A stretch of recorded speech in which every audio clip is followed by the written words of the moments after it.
Hi, for this week's weekly whiteboard, what we're going to do is that we're going to talk about how you can maximize your cash flow if you are an e-commerce business. Now, the benchmark or example that we're going to use here is this company called Gymshark.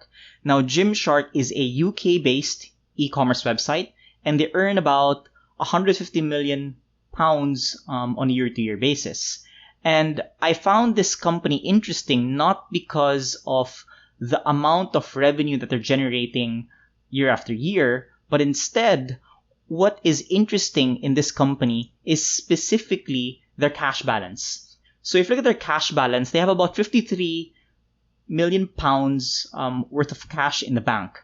And this is interesting if you look at it in the context of its ratio versus the profit.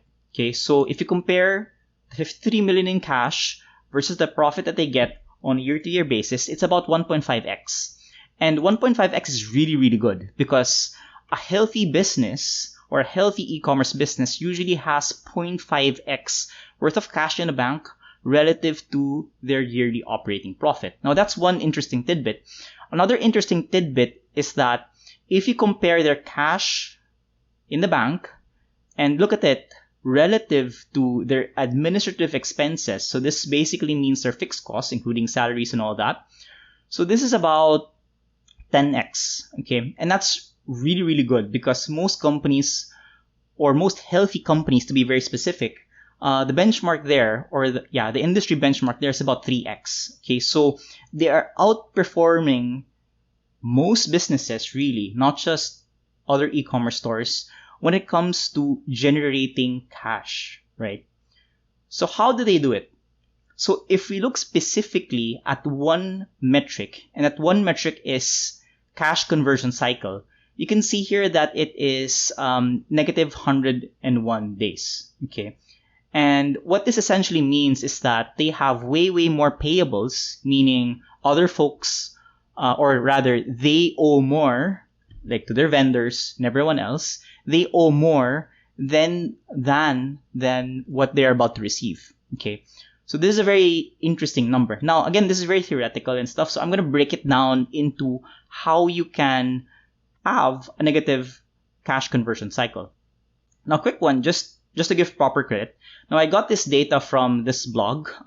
So it's from J. Vasan Tharaja. So yeah, this is where I got the information from. And I still found it interesting because this is also related to what I've written before, which is how small and medium businesses in general can survive the pandemic. And there is one particular element in this framework which is very, very relevant for e-commerce stores, and that's managing your working capital model. Okay, so basically how you can get more cash over time. Now, going back to the core topic, which is how do you get to a negative cash conversion cycle? Now, there's technically 3 levers to it. Okay, so let's look into it.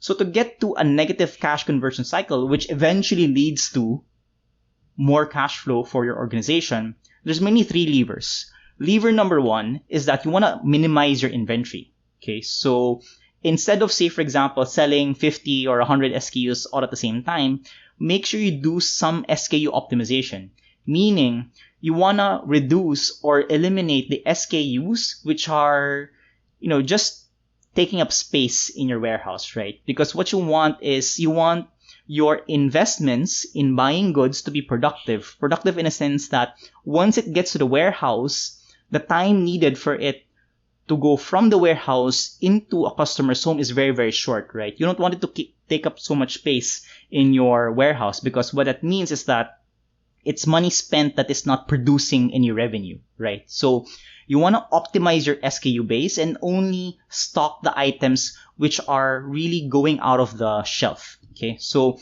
that's one way for you to minimize inventory, which eventually leads to more productive cash, right? Because the less money that is spent on non-productive SKUs, the result is that you have more cash in the bank, right?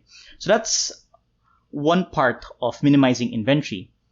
Another part related to minimizing inventory is that instead of just buying, a huge amount of goods directly from your supplier, what you can negotiate with them is telling them that, hey, can you first store the goods in your warehouse or in the supplier's warehouse. Meaning, instead of you just paying it out outright, just pay them instead to hold the goods first, right? So instead of allowing the supplier to just sell their goods to whoever, have a deal with them and tell them that, hey, can you first store inventory, which I will buy in the future, right? Store it first somewhere in the warehouse and I'll pay you a small holding fee, okay?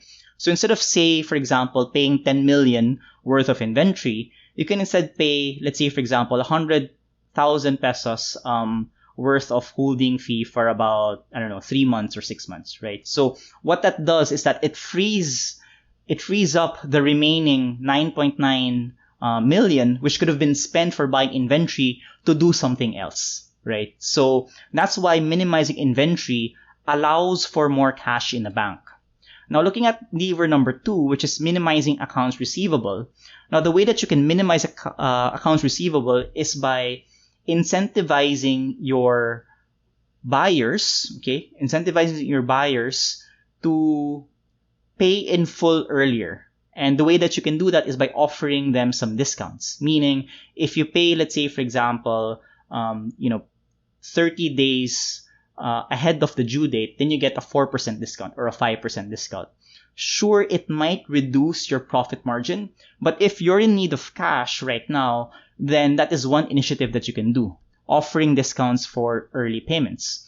Another thing that you can do as well is encouraging pre-orders, okay? Again, using the same idea wherein if you pre-order our goods now, then you're going to get another discount, which is about 5% or 10%, okay? That's another way for you to minimize accounts receivable.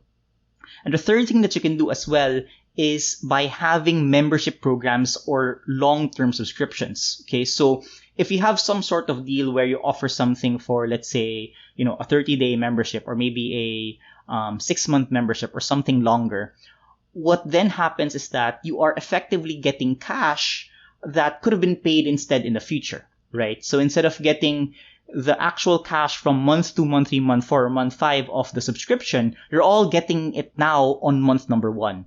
So that's why minimizing accounts receivable can enable you to get a negative cash conversion cycle, which then leads to more cash in the bank. And the third thing that you can do as well is by maximizing accounts payable. And this doesn't mean you shouldn't pay your vendors, so definitely pay them on time.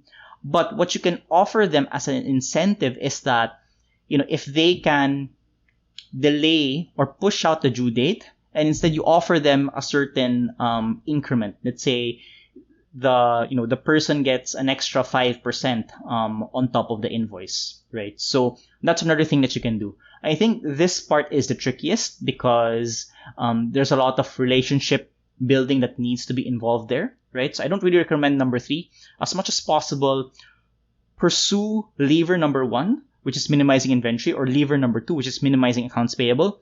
Minimizing accounts receivable, and only look at maximizing accounts payable at a much later time. Let's say, for example, when your situation is truly, truly dire. Okay. So those are the 3 key levers with regards to maximizing your cash if you are an e-commerce business. Now, if you want to learn more, definitely click on the Esquire link. So in that Esquire article, there's a lot of information about increasing your working capital and maximizing your cash. So there's a lot more, I would say, detail put into it. And there's a whole lot more. So I've identified about 5 key elements that enable small and medium businesses, including e-commerce stores, to survive the pandemic. So definitely check it out. So that's pretty much it. Hope you enjoyed this week's Weekly Whiteboard.